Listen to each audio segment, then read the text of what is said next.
ไม่ตามหน้าที่ตามหน้าที่มาเบิ่งเด้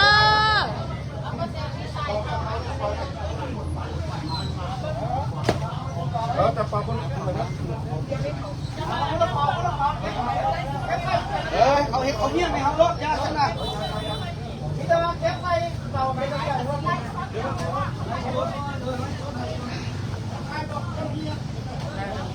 เอาบ่ทายบ่ได้เป็นอย่างเอาเป็นอย่างคือทายบ่ได้เมนเป็นอย่างคือบ่หยุดก่อนวัตถุสิ่งของเฮาเด้เข้าไทยเข้าของเราดีดีไทยก็เหี้ยเสียหายเลยโอ้ก็ต้องลงเฟซมันเลยเนาะมีอย่างประชาชนนั่นอยู่จักกี่ปีแล้วมาเบิ่งเด้อพี่น้องเด้อมาเบิ่งเด้อความยุติธรรมบ่มีบ่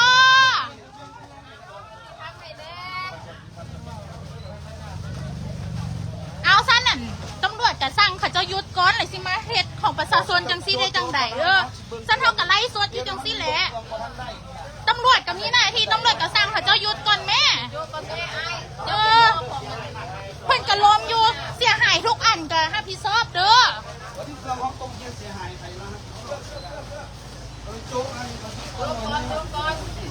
บ่โจ้ค่อยก็เฮ็ดจังซี่แหละ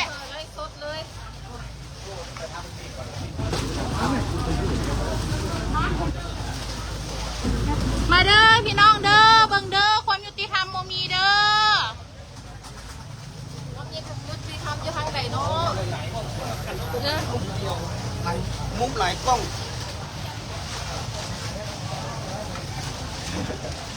มาเด้อมาเบิ่งเด้อมาขนเครื่องอยู่ฮั่นนางหวันมาขนเครื่องอยู่บ้านประชาชนเด้ออยู่บ้านจันทร์สว่างเด้อ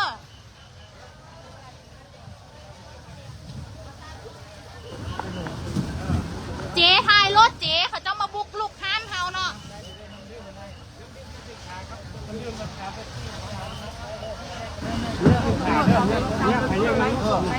เอาแล้วเป็นอย่างคือไลฟ์สดบ่ได้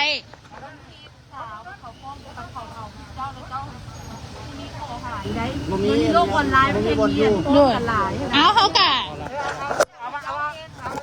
โดยเดี๋ยวสิหยุดแล้วเอาก็สั่งหยุดก่อนอย่างเพื่อนเขาออกมาจังซี่เขาไว้กับมีมูลค่าใด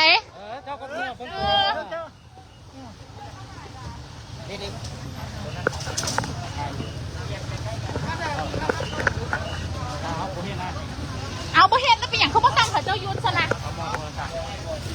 เป็นอย่างเขาบ่สั่งเขาเจ้ายุทธคือเฮ็ดกับประชาชนจังซี่นะเจ้าเป็นประชาชนจากชีวิตเป็นอย่างคือเฮ็ดแบบนี้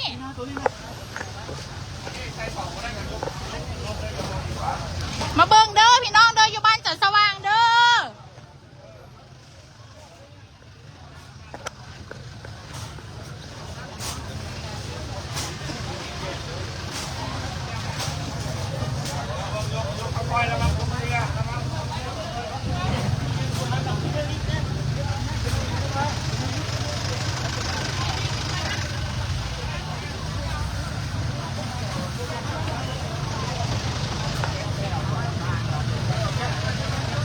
ความยุติธรรมบ่มีบ่เดี๋ยวนี้น่ะ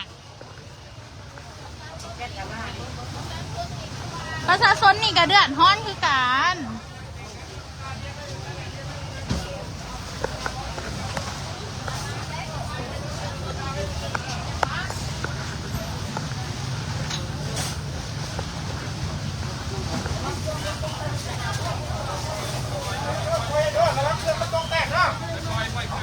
ยายผมช่วงต้องแตกเสียหายยังเม็ดค่ะผู้ใดเห็นระวังรถ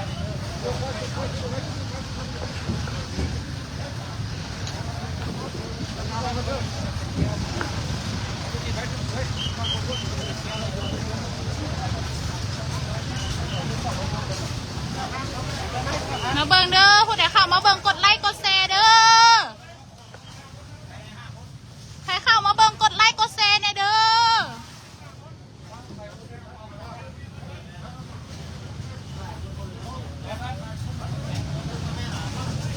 ใครเข้ามาเบิ่งอย่าลืมกดไลค์กดแชร์หลายๆเด้อ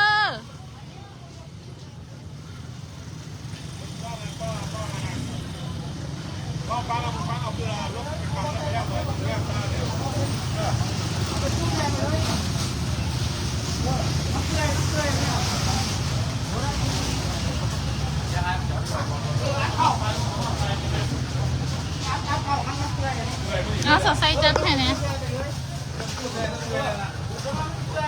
เอาเบิ้งเด้อนี่เด้อทำงานทำเทิงนี่นะเอาเบิ้งซอยแน่นี่นะนี่จะมามั่งเงินประชาชนนี่นะอยู่บ้านจันทร์สว่างเด้อนี่เด้อเบิ้งเอาหาความยุติธรรมให้แน่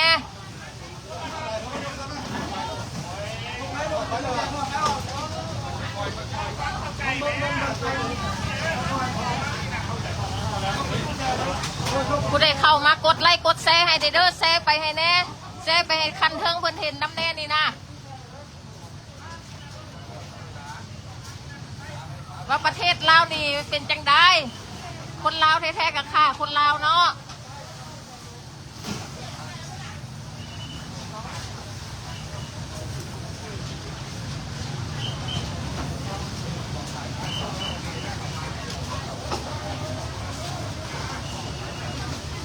เอา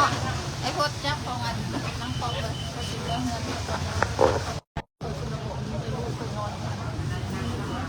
ก็บ่ยังได้มันบ่ได้เป็นเดือน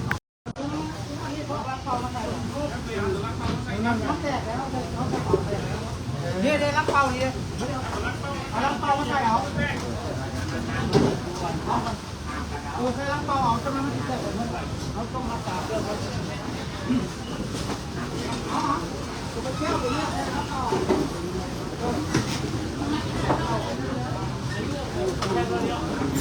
ไล่แล้วนะไล่สุดนะ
พอแล้วได้แล้วนี่นั่นแหละ